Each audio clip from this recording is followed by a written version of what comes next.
Student tayo for today's video. Yes, in all stages of our life, dapat we continue learning. Siyempre, kasama ko dito si Madam ng HiCaps at si Boss Mervin.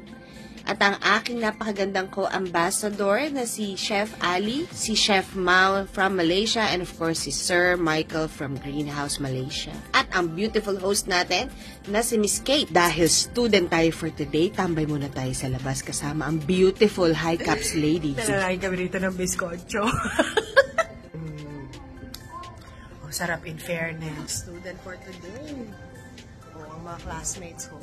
Nakakatuwa kasi yung iba sa kanila, students ko before, ngayon, classmate ko naman. Oh, ganyan lang talaga.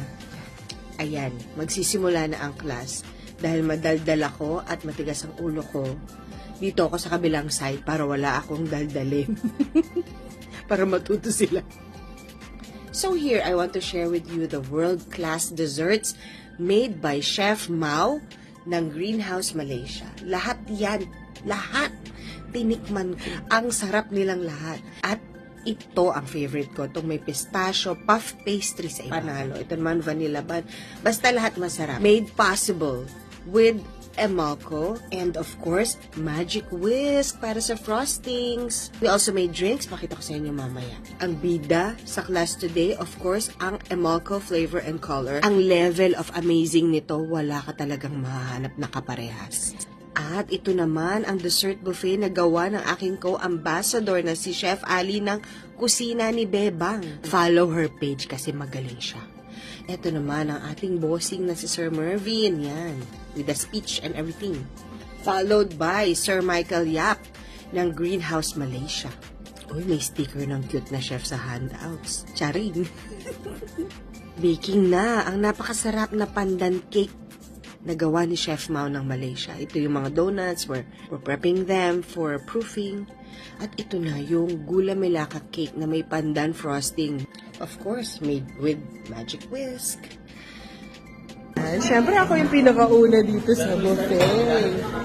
There. Oh, amazing. Wow. Lahat masarap. Look at this. Ganito ang alagang HiCaps. Busog ka na sa kaalaman, literal na busog ka pa sa foodang. Una ako, ilalagay pa lang ang rice. Kunwari tayo yung welcome committee. Hello, welcome po. Enjoy your lunch. Oh, pwede. Sideline. Tara, kain tayo. After ng sobrang nakakabusog na lunch, back to work. Ito na yung drink na sinasabi ko sa inyo. Kahit ako, sobrang nagulat kasi ang dali lang niya, pero yung end product, ito. Diba? Ang bongga. Yan. So, ito naman yung ginamitan ng Emalco na blueberry. Tignan nyo kung paano umaangat yung color. Ang ganda din. These are drinks that you can easily make in your shop. Kaya dapat matutunan ninyo to. Lahat to ginagamitan lang ng At ito na yung donuts na natapos niyang gawin. 6 dapat yan. Kinain ko na yung 3. And here are some of the beautiful people who joined us today. Yan, kasama ko sa beautiful. And of course, the wonderful team of HiCaps and Greenhouse.